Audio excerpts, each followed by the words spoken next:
Hey, it's Mike with Aegis Defense. Tonight, we do the Acorn drill.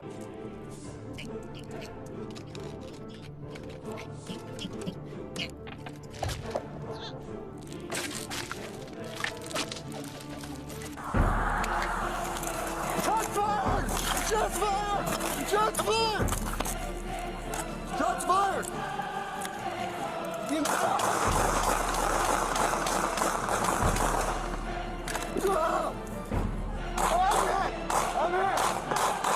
So let's go back to Okaloosa County, Florida, 2023. It's November, it's 9:30 in the morning. Officer Hernandez and Roberts are responding to an incident involving a car being held hostage by a boyfriend with a suppressed handgun. Now, Officer Hernandez and Roberts had detained the suspect in the back of the patrol car. And now, as Officer Roberts was engaging with the girlfriend about the missing vehicle that the boyfriend had actually kidnapped and held drastically hostage, Officer Hernandez heard an Acorn hit the top of his vehicle, to which he then proceeded to do 2 combat rolls and mag dump his entire P320 magazine into the back of that patrol car. Now, what makes this even more interesting was that the suspect the entire time is still handcuffed in the back of that patrol car. So Officer Hernandez was shooting an entire magazine into the back of that patrol vehicle while Officer Roberts, thinking she's trying to help her partner, asks him where the shots are coming from, into which she then fired at the patrol car also. Now, honestly, it's a miracle that the suspect sitting in the back of that patrol car didn't get hit at all. In fact, nobody was hurt in the entire situation. An investigation did occur, and this video footage that Donut Operator actually goes through with much more detail than me, and I'll leave his link to his video in the description below, covers drastically much more the 44-page investigation that actually occurred from this entire scenario. Now, in an Aegis Defense exclusive, we're going to teach you at home how to actually conduct this very advanced shooting drill, the Acorn drill, which will consist of 2 combat rolls and then a mag dump into the back of our faux vehicle on the safety of this range behind us using our sidearm tonight, which will be a Glock 19. All right, but talk is cheap, so let's go ahead and hit the range and actually go through the pace of this. First thing we're going to do is we'll do a quick dry fire drill on it, just to make sure that we're doing it safe and that we understand the course of fire for this. So 2 combat rolls with a full mag dump into the back of the vehicle. Points will be scored in the end, though, on how many rounds that do not hit the suspect. All right, so we have the range set up for our drill tonight, and here we have our faux vehicle with our detained suspect in the back. And as you can see, he is not having a very good time because we are about to mag dump towards him. Now remember, points on this drill are going to be scored for every round that does not hit the actual suspect. That way we can simulate with full accuracy, so we can fully simulate the stressors that the officers went through during this engagement. All right, so first thing we'll do is that we will start facing away from the vehicle downrange, to which I will then do 2 combat rolls, declare shots fired, I'm hit, and then we will mag dump into the back of the target. But like I said, first we will actually do a dry fire run just to start, to make sure we understand the course of fire on this.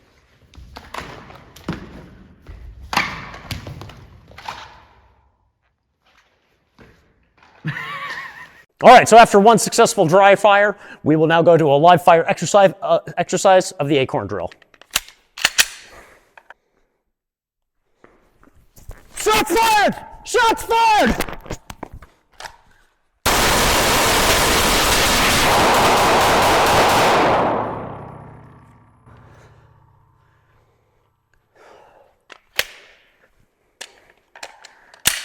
Hey, if you like the stuff that we're doing here with Aegis Defense Solutions, don't forget to like and subscribe down below, turn on notifications so you can be informed when we have new stuff coming out. Okay, well, it looks like we achieved maximum points based off of the lithe figure of our stick man here. But of course, if this was a full-size regular human being, I think we would have scored way less points. No, I'm really just kidding. We're not advocating here for shooting suspects, not at all. Just the absurdity of the situation that actually went down in the investigation that came behind that Acorn incident is definitely something interesting and that anyone can learn from, okay? And that an Acorn is certainly not a situation that is going to warrant a deadly force response like that, even from police officers. Now, we are very happy that no one was actually hurt in this exchange. And certainly, you know, with regular firearm safeties, knowing what's behind your target is absolutely something crucial, because the suspect could have died. And I believe in that scenario that at least Hernandez, the shooting officer that engaged with the Acorn drill himself, was probably thinking that the suspect was armed and was trying to shoot at him. Now, what does this really tell us? That this officer may have been just very unsafe and probably shouldn't have been behind a gun. In response to that, though, too, I really want to emphasize that even our own just law enforcement officers across the country need more training. There's a lot of stress put on these individuals, and those that have, that walk the thin blue line are placed into so many situations where they have to be one part EMT, one part psychologist, one part social worker, and one part actual police officer, and then marksman on top of that. Definitely creates high stress situations for these officers, and they have a very stressful job as it is. So in defense of them, in regards to that, not necessarily the Acorn situation, that was definitely an overreaction, our officers across the country desperately need more and more training. Now, with that officer, one thing that could have occurred was that maybe the officer had PTSD, that Acorn hitting the vehicle to him in his mind sounded like a round that skipped and just hit the vehicle just right, and that audio signature deemed itself a threat to him, and that he reacted accordingly based off of that post-traumatic stress disorder. But I'm speculating on this as it is. Now, one thing that definitely could have been was that the sound of that Acorn hitting the car may have sounded like an actual suppressed shot going off towards that officer. And I say that because the suspect himself actually had a suppressed firearm with him and sent a photo to his girlfriend of the vehicle he was not returning to her with a suppressed handgun pointed at the vehicle as if he was holding the vehicle hostage. Yeah, we really barely missed him on that one. Let's upgrade the drill a little bit. Next, we're actually going to try to hit this suspect, because now this suspect, we're going to upgrade this where he is an actual armed suspect. But of course, we need to make it a little bit more realistic. So here's we're going to give him an angry face. Arrgh. And he has a gun, and it is now suppressed. Is that believable? That is a threat right there.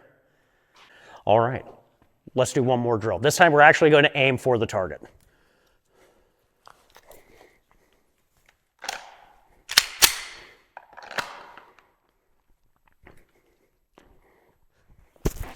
Shots fired! Shots fired! Shots fired!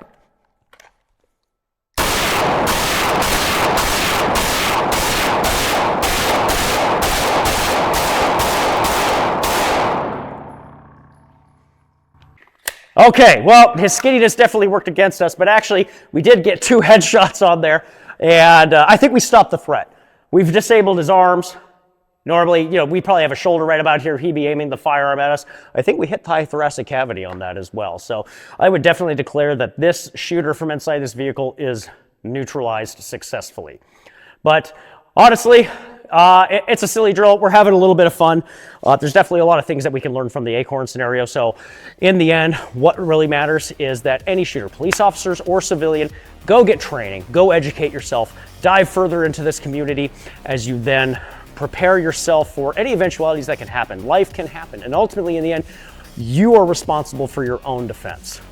It's Mike with Aegis Defense. God bless and good night. Stay prepared, not scared. All right. Shooter ready? Ready. Shots fired! Shots fired!